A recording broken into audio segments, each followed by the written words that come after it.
दोस्तों चंद रोज पहले कुछ मुसाफिर टाइटैनिक देखने के लिए सफर पर रवाना हुए। इनमें 2 पाकिस्तानी भी शामिल थे, जो कि एंग्रो कारपोरेशन के वाइस चेयरमैन 48 साल शहजादा दाऊद और इनके 19 साल बेटे सुलेमान दाऊद हैं। शहजादा दाऊद पाकिस्तान के अमीर तरीन बिजनेसमैनों में शुमार होते हैं। वो कराची पाकिस्तान में एक सरमायाकारी और होल्डिंग कंपनी दाऊद हरकुलिस के वाइस चेयरमैन हैं। दाऊद हरकुलिस कंपनी दाऊद ग्रुप का हिस्सा है, जो 1 सदी से ज्यादा अरसे से इनका खानदानी कारोबार है। टाइटैनिक तक सफर करने के लिए आबदोज के टिकट की कीमत $2,50,000 है, यानी कि तकरीबन 7 करोड़ पाकिस्तानी रुपए।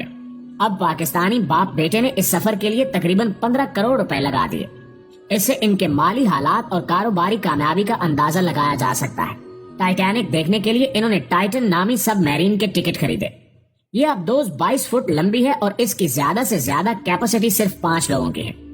एक वक्त में ये सिर्फ 5 लोगों को ही लेकर जा सकती है, यानी कि 1 पायलट और 4 मुसाफिर। ये किसी कैप्सूल की साख्त की एक छोटी आबदोज है, जिसको जहाज के जरिए पानी के अंदर भेजा जाता है। सबमरीन की मालिक कंपनी ओशियन गेट है। पोलर प्रिंस नामी बहरी जहाज के जरिए इस आबदोज को लॉन्च किया जाता है, यानी पानी की गहराई में भेजा जाता है।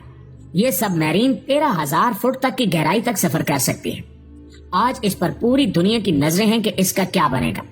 इस सबमरीन टाइटन का सफर अतवार को शुरू हुआ।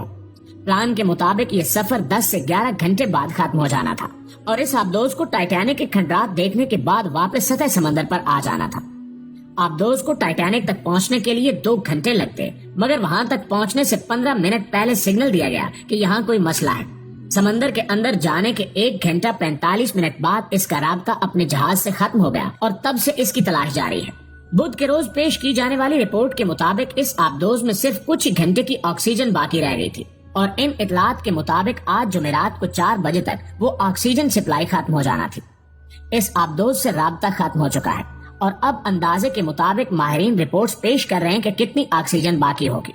बहुत परेशान कुन सूरत हाल बन चुकी है।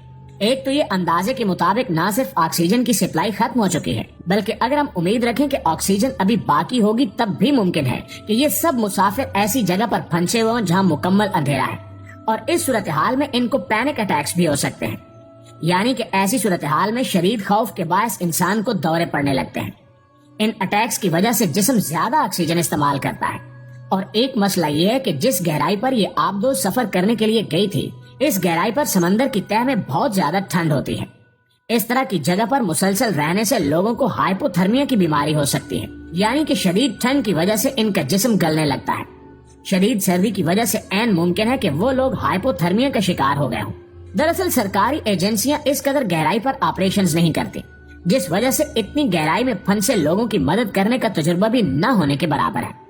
दुनिया में सिर्फ चंद लोगों ने ही इतनी गहराई तक सफर किया है। अगर आबदोज सलामत रहती है तो मुसाफिरों के बचने का इम्कान होता है, लेकिन अगर किसी वजह से आबदोज को कोई नुकसान पहुंचता है तो समंदर के शदीद दबाव की वजह से मुसाफिरों के बचने का कोई इम्कान नहीं होता।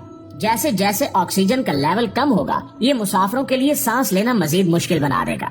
आखिरकार इनका दम घुट जाएगा।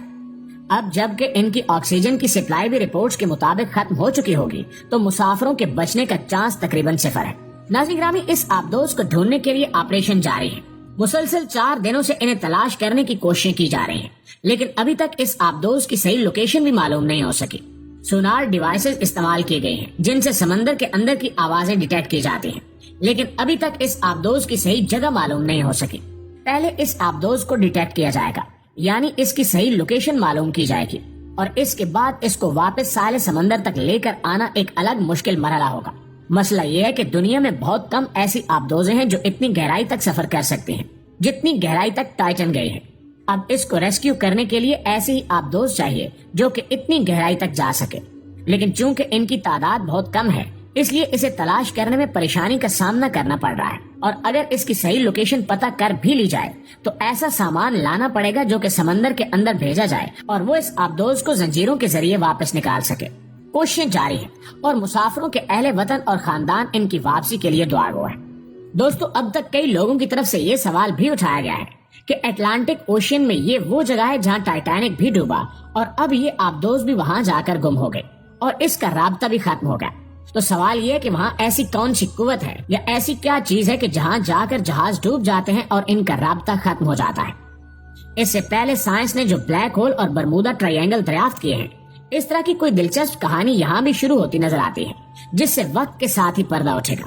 اس آبدوز میں پاکستانی شہریوں کے علاوہ جو لوگ موجود ہیں، ان میں برطانوی تاجر ہمیش ہارڈنگ، فرانسیسی ایکسپلورر پال ہنری اور اس جہاز کو چلانے والی کمپنی اوشین گیٹ کے سی ای او اسٹاکٹن رش بھی شامل ہیں۔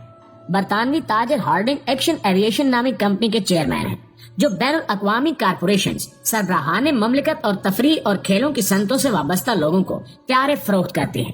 فرانسیسی ایکسپلورر پال ہنری کو ٹائٹینک کے ماہر کے طور پر جانا جاتا ہے۔ انہوں نے جہاز کے ملبے کی جگہ تک 6 مہمات کی قیادت کی ہے اور انہیں ٹائٹینک کا عظیم ایکسپلورر بھی کہا جاتا ہے۔